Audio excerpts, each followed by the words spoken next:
Hey guys, it's Jonathan Bocher here from PlayGuitar.com.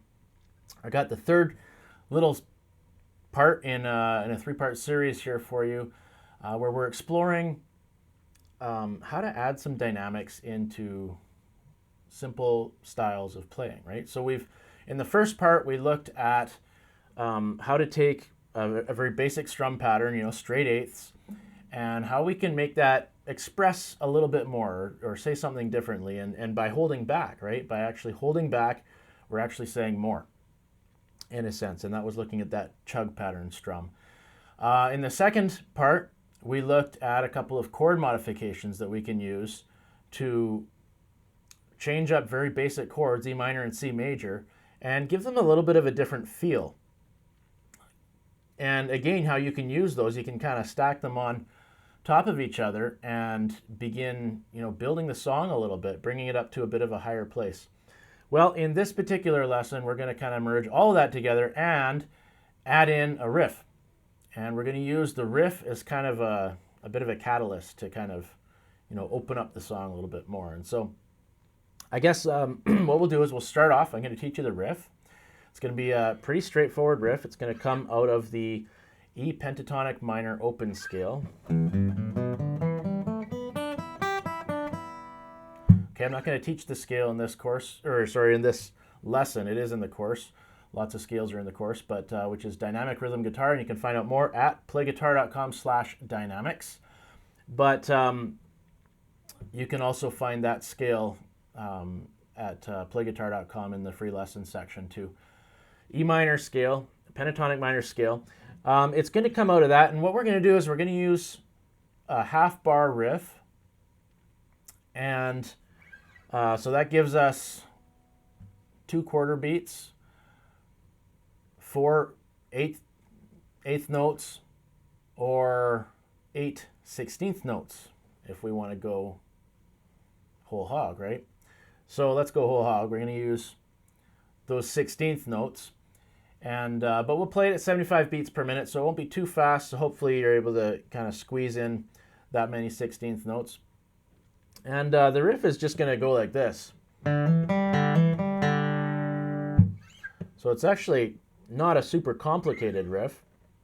What we're doing is we're starting here on the open 4th string. And then we're going to hammer on 2nd fret with our 2nd finger, 2nd fret of the 4th string. And then while that's still, that note is still ringing out, we're going to go down and get the 3rd string. So up pick, hammer on down, down pick on the 3rd string. Okay. Or you could down pick this one too. And then you basically just do that exactly the same thing over again. Okay, so that's the first 6 notes. And then we're just coming back to that D right there, the open 4th string. And we're going to hold that out for an 8th note. So you got 6 16th notes and 1 8th note. That gives you the equivalent of 8 16th notes, right? So that gives us half a bar.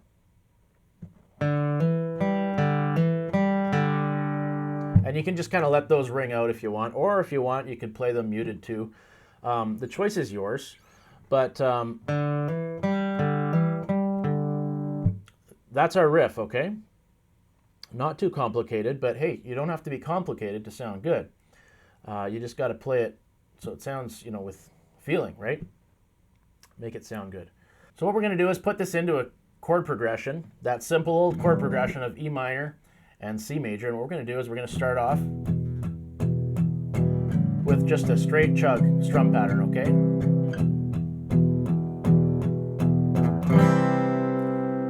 And then we're going to do that. We're going to do 4 bars of that. So E minor, C major, E minor, C major. Now on the 4th bar of the C major, we're not going to chug it this time. We're just going to strum once. This is where we're going to want to put our half bar riff in, okay? So to give us a little bit of time to get into position, or to get mentally ready, because actually you'll find out that we already are in position quite nicely.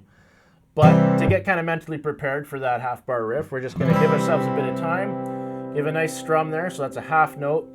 And this is convenient because, hey, look, my second finger is right there out of that C major chord, right? It's just hanging out right there. That's exactly where I want to be for that riff. So we'll go strum 1, 2. Whoops, I could play that a bit better. Strum 1, 2.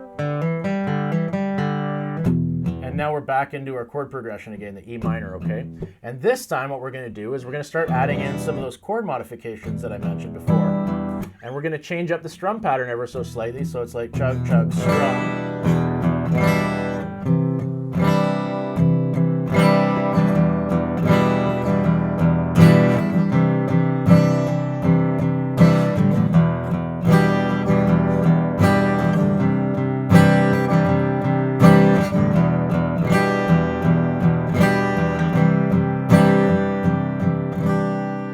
Okay, so we'll go from the, before the riff, we'll do normal E minor, normal C major, then we'll do the riff.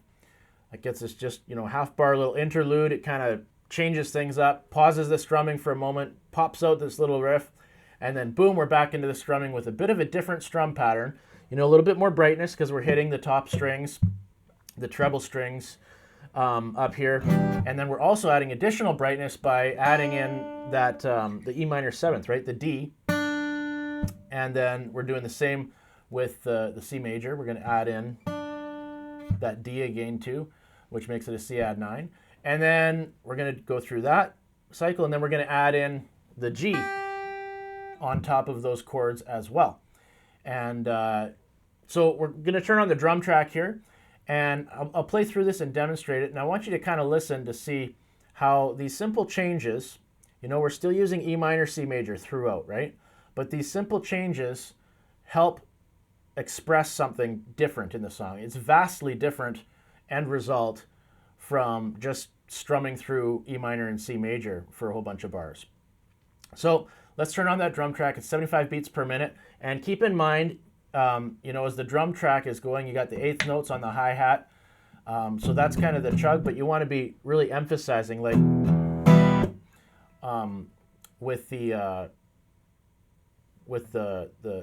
kick and the snare as well. Those are your main quarter beats, right? And that's where you can line up your main emphasis notes too, right? Okay, so let's flip this on and give it a shot.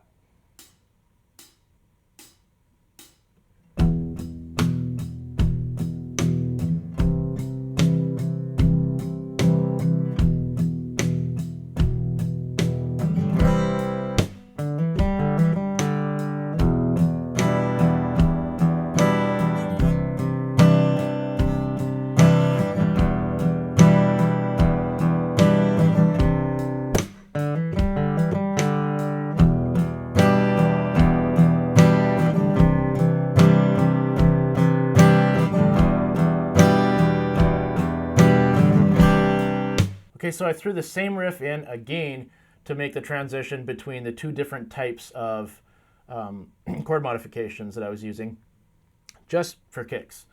And used the exact same approach, half bar, one strum on the C, and then the half bar riff, and then I just moved to a different type of chord modification. So there's a lot of different ways that you can arrange these things, but you can hear that the riff kind of acted as a little bit of a catalyst to kind of, bring things up one step, right? And each time it brings it up a bit of a step. And if you want, you have a lot more riffs that then you can insert all kinds of different riffs, and it becomes quite interesting and quite fun to play. And that's really at the heart of my new course, which is dynamic rhythm guitar. And it's all about, how we can strum with dynamics, how we can pick. There's a lot of picking and hybrid picking in there. And then, of course, riffs. Riffs are really, really important for rhythm playing. A lot of people think riffs are just for soloing, but it ain't so. You can use riffs in your rhythm playing, and they can really help bring out the rhythm itself. It kind of gives a bit of a counterbalance to just straight strumming, and it really brightens things up. Makes it a lot more interesting to play to. And you don't need a lot of them. You just need to be picky and choosy and selective about where you put them and how you put them in, and it can make it sound really great. So there you go. This is section 3 out of the little 3-part series. I hope you enjoyed it. You can learn a lot more about dynamic rhythm guitar at PlayGuitar.com/dynamics. I hope to see you there.